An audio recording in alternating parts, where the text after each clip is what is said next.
Et bonjour les gens. Alors vous me retrouvez bientôt, moi c'est Jean-Phi. Avec qui, avec quoi? Avec mon cœur déjà. Et surtout avec Josiane. Alors je te dis à très bientôt les gens.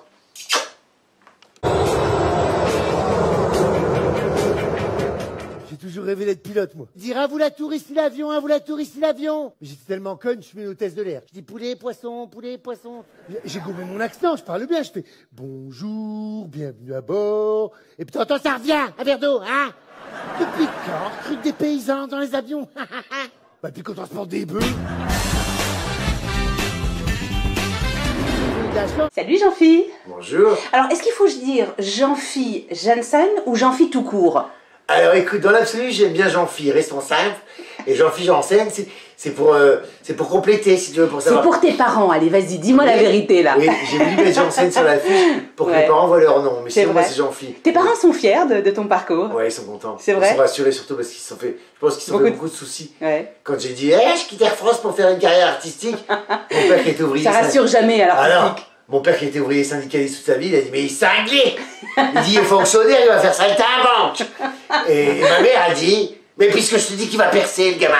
Voilà, donc ma mère est contente de... Et elle n'a pas eu tort, t'as un super parcours, moi j'adore. Parce qu'en plus, on a eu quand même la chance de papoter un peu avant. Ouais. Et j'ai appris plein de choses, notamment sur cette loge.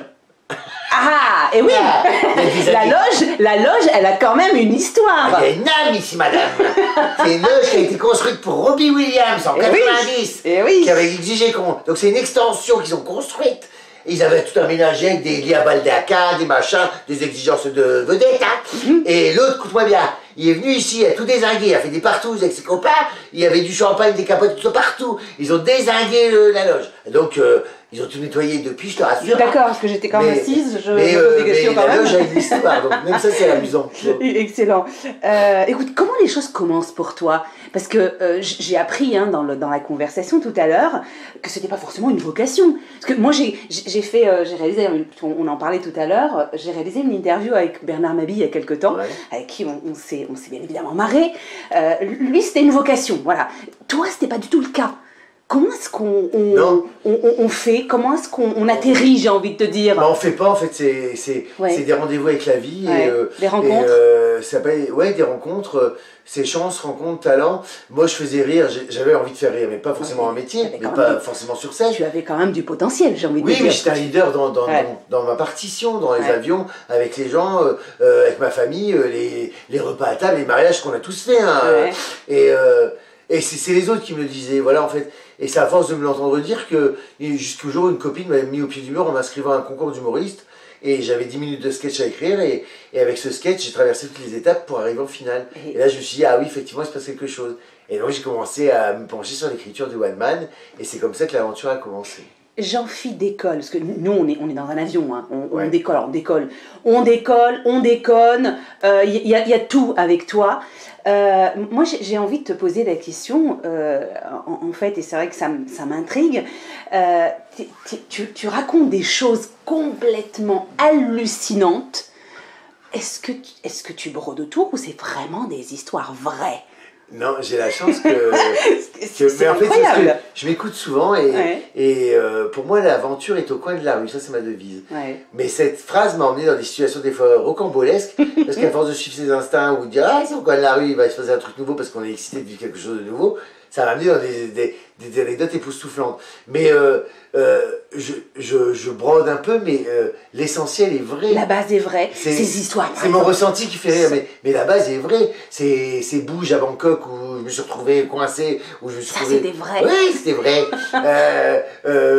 Ma sœur qui est lesbienne et moi qui est homo, elle l'a annoncé aux parents il y a 25 ans, où c'était moins facile à annoncer qu'aujourd'hui, même s'il y a encore du boulot, avec des références qui n'est pas du tout les mêmes. Ça, j'ai une famille atypique, je pense aussi, donc ça m'a beaucoup servi et je m'en suis servi comme un atout, en fait. Et même quand je suis arrivé à Air France, j'ai mis en opposition tout de suite le milieu d'où je venais et le milieu où j'évoluais. Et donc, dans mes avions, j'ai essayé de rester le plus proche de ce que j'étais le Jean-Phi. Même alors qu'on m'avait façonné au code d'une compagnie aérienne avec le luxe, machin. Et j'ai toujours gardé cette pointe d'humour. D'ailleurs, c'est pour ça que je suis jamais devenu chef de cabine, que j'ai grimpé à Air France. Un petit côté fantaisiste. On a toujours considéré que j'étais trop humoristique pour être crédible auprès d'une équipe. Donc, mais ça t'a servi ailleurs. Alors, j'ai envie de te poser la question. Jean-Phi à la télé, Jean-Phi acteur, Jean-Phi humoriste sur scène, Jean-Phi à la radio. Si tu devais choisir un Jean-Phi, ce serait lequel? Il finirait au cinéma. C'est vrai. Ouais. Et du cinéma, d'ailleurs, on en parlera, parce qu'en plus, il y a des projets, je crois. Il y a des choses sur le feu, ouais. Parce que l'ouverture par Danny Boone, de faire une apparition dans son film, faire le premier pas au cinéma par quelqu'un comme Danny Boone, qui pour moi, toute signification et légitimité, enfin, il m'a adoubé en fait. Donc c'est très symbolique pour moi. Ouais. Jean-Phi, tu es très sincère sur scène. Tu joues un rôle ou tu es comme ça dans la vie? Parce que moi j'ai la réponse, hein. Moi je t'ai vu, donc je sais exactement comment tu es également dans la vie. Eh ben alors tu peux le dire. Alors justement, j'ai envie que tu nous le dises. Je veux que tu nous le dises. Sinon on va dire oui, elle est journaliste, elle est peut-être copine avec lui. Non, dis-le nous. J'espère que sur scène je suis assez proche de ce que je suis dans la vie. Et je pense que les gens qui viennent me voir m'écoutent surtout, mon public a émergé avec la radio. Je pense que les gens viennent voir ce qu'ils entendent à la radio ou après ce qu'ils voient à la télé. Ça aide les grosses têtes? Oui, parce que... Ça a été un tremplin? Ouais, non, ça a été pas un tremplin, ça a été une fulgurance. Ça a été une fusée. Laurent Ruquier? Oui, et puis l'exposition. En fait, Grosse Tête, première émission de France, 3 millions d'auditeurs par jour, c'est une exposition. Enfin, il faut aussi être bon. Oui, quand même. Ben, c'est parce qu'il s'est passé quelque chose. Mais je veux dire, j'ai eu. Et donc les gens venaient découvrir le personnage qu'ils écoutaient à la radio. Et finalement, il est assez proche. Donc, et dans la vie, j'espère être aussi authentique et généreux tout le temps en fait. C'est pas toujours facile et on a tous des travers. Mais le côté généreux, c'est mes parents qui m'ont donné ça. Oui, c'est vrai. On a l'impression que tu viens raconter ta vie sans aucune gêne. Il n'y a pas de filtre. Alors tout le monde en prend pour son grade, moi j'adore. Parce que tu as commencé à parler des Chinois, je me suis dit, oh là là, ça y est, ça va être le drame. Oui, et en fait, tu le dis, mais avec tellement de... Oui, complètement, il n'y a rien de méchant. C'est une raillerie. Ouais, c'est vrai. D'ailleurs, tu as vu dans la loge, il y avait une dame chinoise. Tout à fait, on en arrive d'ailleurs. Puis il y avait une arabe, je le sais aussi, donc on sait pas. Qui en arrive, c'est la meilleure preuve. Complètement. Elle en arrive parce que les gens sentent, j'ai pas un humour méchant, j'ai pas un humour raciste, c'est moi des traits de caractère et c'est surtout des profils que moi j'ai rencontrés dans l'avion. Je dis que 50 Chinois les uns à côté des autres dans l'avion, c'est moche, je parle pas des Chinois, je dis c'est moche parce que tu te retournes, tu parles à un, tu sais plus à qui t'as parlé. Tu vois, c'était un peu ça, c'était des trucs de steward parce que dans la précipitation, dans l'urgence, dans les avions, tout va très vite et puis t'as un panel de société avec des gens qui sont assis les uns à côté des autres, qui dans la vraie vie n'auraient rien à foutre les uns assis à côté des autres. Ce qui fait que ils sont obligés de cohabiter et avec moi au milieu, donc ça donne des fois des cocktails détonnants dans des situations pas toujours très confortables. T'es aussi dans les grosses têtes, ça on le sait. Est-ce que parce que moi je me pose très souvent la question, aujourd'hui on rit pas beaucoup de plein de choses. Voilà, l'humour commence un peu à être tabou. D'ailleurs, je sais plus qui avait dit dans quelques temps, on va devoir raconter nos blagues au marché noir tellement ce sera tabou. Est-ce que tu penses qu'aujourd'hui l'humour est un peu en danger? Oui. C'est vrai? Je pense qu'il faut être vigilant à ça et que ces mouvements extrêmes qui nous viennent tout droit des États-Unis, parce que c'est toujours à l'extrême des États-Unis, non, il faut arrêter parce que c'est des espaces de liberté. Je trouve qu'en Grosse Tête, on est encore un peu épargné, parce que c'est un format radio et comme on a beaucoup de dérision avec nous-mêmes, que ça en va plein la gueule, on peut faire passer des messages, mais après il faut arrêter quoi. Tout ça n'est que de l'humour, c'est que du divertissement, c'est de la légèreté. Tu crois qu'on peut rire de tout aujourd'hui? Oui, il faut du second degré, il en faut.